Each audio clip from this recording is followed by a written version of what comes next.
So psychonauts, you mentioned this earlier, Mm. and I'm only loosely familiar with the term. What is that? As far as I understand it, it's a stupid slang word that I have kind of picked up into my vocabulary regarding explorers of these altered states of consciousness, people that are willing to take the dive. Because a lot of people will try something out and say, oh, not for me. That's very okay. That is very much okay. I also think a lot of people try to showboat, and those are the ones who get burnt out and wrecked real hard. But there's also always been people that are interested in the weird stuff behind the computer screen. And I think those are the psychonauts, however you choose to accomplish that. I mean, I know it's probably not how the term actually means, but I'd put the yogis in there, and I'd put anyone deeply going through Bardo Thadal probably up in there, the Tibetan Book of the Dead. If you're really searching with devoted interest into the otherisms of life, the beyond or whatever you want to call it, that's what I would call it, is the people that are interested in the weird things out there. I think it's actually just people that do a lot of drugs pretty fearlessly. Like, oh yeah, I took 7 grams of mushrooms or some crazy shit like that. That's not where I fall into. That's So you mentioned that you have vivid dreams all the time, all the time. Ever virtually. since I was a kid, it's wrecked me. It's wrecked you.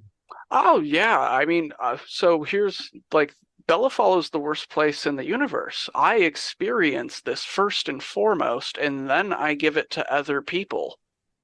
Oh man, I sound villainous as fuck right there. But it's A little kind bit. of the truth is I have these horrible dreams. Like I was a woman with a child in her arms maybe a year ago. This is just a good poll I like to have.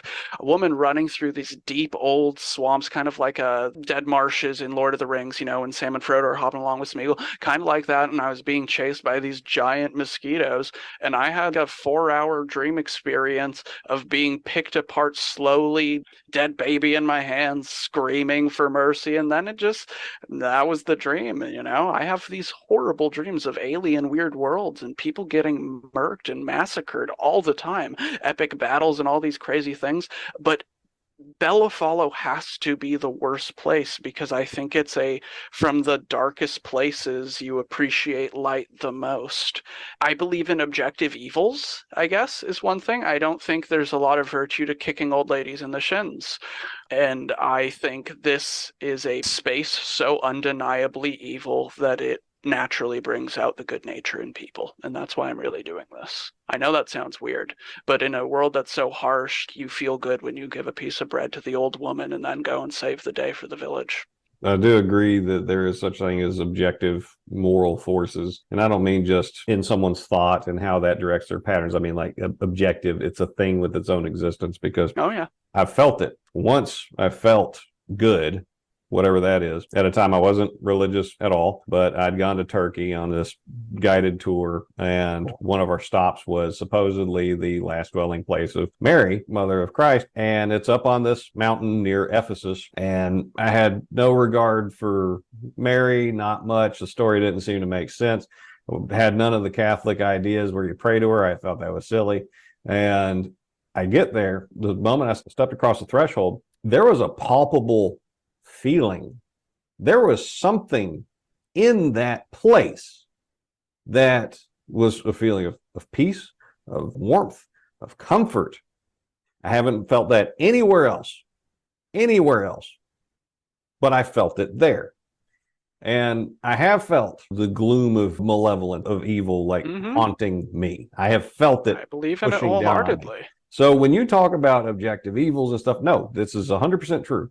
And it's something that I think more people should understand because that will help them put things into perspective of if these things are real, they're not just some idea. What does that I mean? believe it. Yeah, no, exactly. And how can you at least teach yourself to guard against that kind of a thing as far as like, the evil inclination is real in life. A lot of people commit wrongdoings, but learning how to choose to be on the virtuous side is a skill not being taught, I guess, if that makes sense. That sounds weird.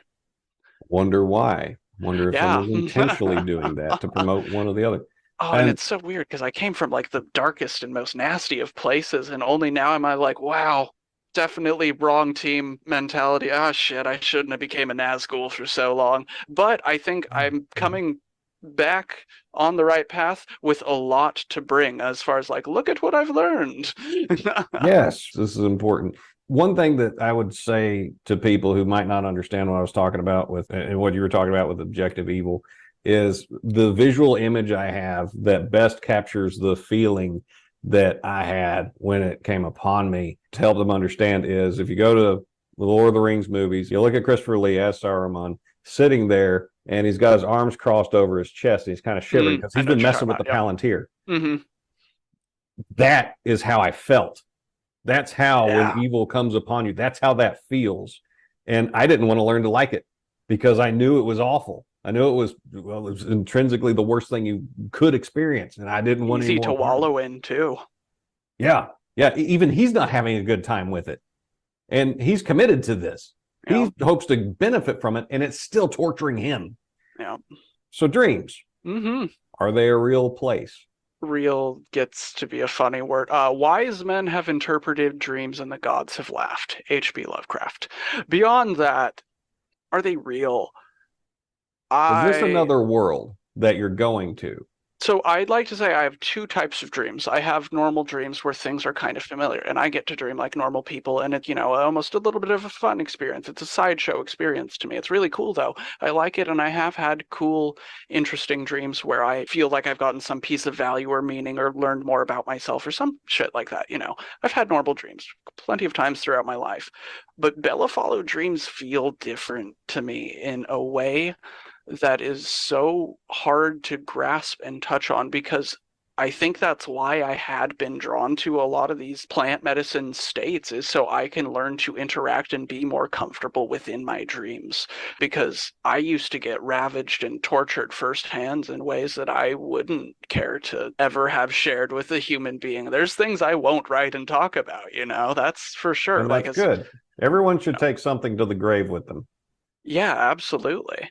But is it real? No, I don't like that. I actually worry about that because, like, I don't fit a lot of the check boxes that I've looked for. Like, is this just a cool mental health thing I can pin it on? Like, and maybe I'm schizophrenic. No, no, I don't really fit a lot of that. And then it's like, okay, I started getting weird into like the literature and nothing was really fitting very well for me. And I worried early on, and a big reason on why I rejected my art career for so long and to take it seriously is I've always had this worry about developing a messianic complex, thinking it is real or something of that nature. That is a very real thing that can happen to people. I am so safeguarded against psychosis because it is something that concerns me deeply. And I have really bad mental health in my family in the sense that dementia is rampant and these kind of things. And I've known since I was a little kid, I'm going to lose myself. I feel it in my cards. Like I've seen that card in my hand since day one.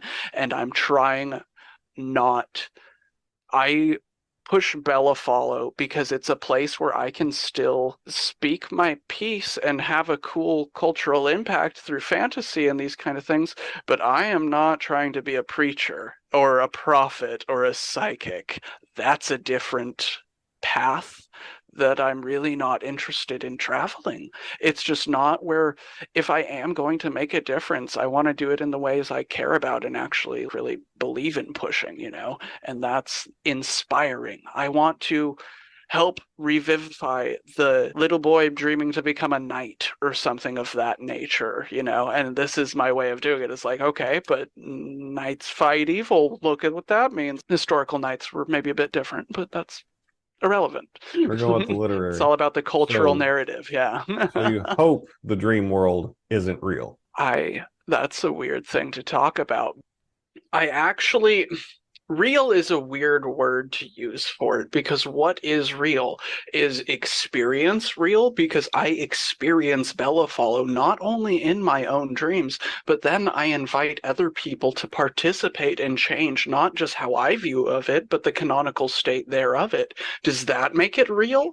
Because it does change and evolve over time, and it is a multi-party participatory thing. You have changed Bellafallo in a way that no one else had into that point, in that you were the banana man. You added this, oh, it was a kind of comical, jokey gag of a character, realistically, like inside and out. That's how my wife had wrote that character, or written that character sheet, the one you chose. And then you decided to play it up to a whole nother level. And ever since then, it has been a little bit brighter of a place that now you have carved out room for jokes like that to happen, if that makes sense. It's a weird thing. So is it real? I'm not the only one sharing in this experience. I know that. I know I'm like a mushroom, sharing it with as many people as I can, spreading my mycelial roots as I grow and get to fruit with each rain. I don't know. Is it real? I don't think that my dreams are a physical reality somewhere in Nebulon Z12 or whatever, some distant galaxy. As cool as that would be, that'd be the worst thing that ever happened to the universe. That's the point. No, hopefully not. It is a rebranding of hell. Hell Oh, but supposedly is exists. hell real? Yeah, so, and that's a thing I think about sometimes is like we were talking about a little bit earlier, Bellafallo almost feels sometimes like we get to shine a flashlight on the demons that sometimes do exist and have poked their head up throughout history and maybe still do. It's a place that I kind of pieced together to talk about a lot of things that you're not supposed to talk about. The human mind can experience visions. You described how it felt like you went someplace different and you could Yes. perceive that there were other states of being, realities that were different than our own. So I suspect that perhaps the dream world is more real than you hoped it would be. Yes, very much so. It has led me to think that humans have a very hopefully, and maybe not hopefully, intentionally limited perspective on how real this universe is. And supposedly, at the point of death, the brain releases a bunch of DMT. I Why? hope so. Why would it do that? Oh, Maybe it's an just my escape hatch. personal theory?